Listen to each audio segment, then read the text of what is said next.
মোবাইলে call rate ও internet প্যাকেজের দাম যেখানে কমিয়ে আনার দাবি দীর্ঘদিনের, সেখানে আবারও বাড়তে যাচ্ছে গ্রাহকের খরচ। মুঠোফোন গ্রাহকদের সেবার উপর আরও শতাংশ অতিরিক্ত সম্পূরক কর আরোপ করতে যাচ্ছে বর্তমান সরকার। শিগগিরই এ নিয়ে জারি করা হতে পারে নতুন প্রজ্ঞাপন। জাতীয় রাজস্ব বোর্ড সূত্র বলছে, মোবাইল ফোন সেবায় বিদ্যমান 20% সম্পূরক শুল্কের সঙ্গে আরও 3% সম্পূরক শুল্ক সংযোজনের বিষয়টি অন্তর্বর্তী সরকারের উচ্চ পর্যায় থেকে অনুমোদন দেওয়া হয়েছে। অনুমোদন মিলেছে দুটি মন্ত্রণালয় থেকেও। এখন শুধু অপেক্ষা প্রজ্ঞাপন জারির। বিগত আওয়ামী লীগ সরকারের আমলে 2024-25 অর্থ বছরের বাজেটে মোবাইল ফোন সেবায় সম্পূরক শুল্ক 15% থেকে বাড়িয়ে 20% করা হয়েছিল। সে অনুযায়ী বর্তমানে মোবাইলে 100 টাকা রিচার্জ করলে গ্রাহকদের সম্পূরক শুল্ক, ভ্যাট ও সার্ভিস চার্জ দিতে হয় 28 টাকা 10 পয়সা। রেভিনিউ শেয়ার ও মিনিমাম ট্যাক্স দিতে হয় 6 টাকা 10 পয়সা। আর পরোক্ষ কর দিতে হয় আরও 20 টাকা 40 পয়সা।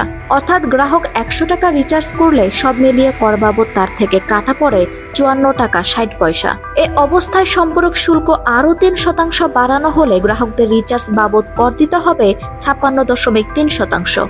এর মধ্যে সম্পূরক শুল্ক, ভ্যাট ও সার্ভিস চার্জ বাবদ কাটা যাবে 29.8%। রেভিনিউ শেয়ার ও মিনিমাম ট্যাক্স বাবদ কাটা যাবে 6.1% এবং পরোক্ষ কর বাবদ কাটা যাবে 20.4%। অর্থাৎ গ্রাহক তার মোবাইলে 100 টাকা রিচার্জ করলে সব মিলিয়ে তাকে কর দিতে হবে 56 টাকা 30 পয়সা। ফলে নতুন সিদ্ধান্ত কার্যকর হলে গ্রাহক 100 টাকা রিচার্জে ব্যবহার করতে পারবেন মূলত মাত্র 43 টাকা 70 পয়সা। মোবাইল ফোন সেবায় দফায় দফায় খরচ বাড়ায় কমে যাচ্ছে মোবাইল ইন্টারনেট গ্রাহক। ডাটা ব্যবহারের খরচে কাটছাট করছেন অনেকেই। ফলে যোগাযোগ প্রযুক্তি এগিয়ে যাওয়ার বদলে উল্টো পথে হাঁটতে বাধ্য হচ্ছেন দেশের মানুষ। বাংলাদেশ টেলিযোগাযোগ নিয়ন্ত্রণ কমিশনের সবশেষ তথ্য অনুযায়ী গত নভেম্বর মাসে মুঠোফোনের গ্রাহক ছিল 18,87,00,000 লাখ, যা গত জুনের চেয়ে 73 লাখ কম। অন্যদিকে জুনের চেয়ে মুঠোফোনে ইন্টারনেট ব্যবহারকারীর সংখ্যাও 97 লাখ কমে 13,28,00,000-এ নেমেছে। মোবাইল ফোন সেবায় সম্পূরক শুল্ক বাড়ানোর সিদ্ধান্তে সম্প্রতি উদ্বেগ প্রকাশ করেছেন বাংলাদেশ মুঠোফোন গ্রাহক অ্যাসোসিয়েশনের সভাপতি মোহাম্মদ মহিউদ্দিন আহমেদ।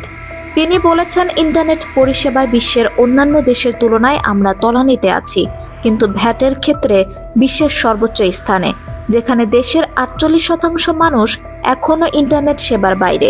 সেখানে নতুন করে উচ্চ হারে করারোপ নাগরিকদের ইন্টারনেট সেবা বিমুখ করবে, নতুন করে বৈষম্য সৃষ্টি করবে। আঞ্জুম হক আরবি, আমার সংবাদ।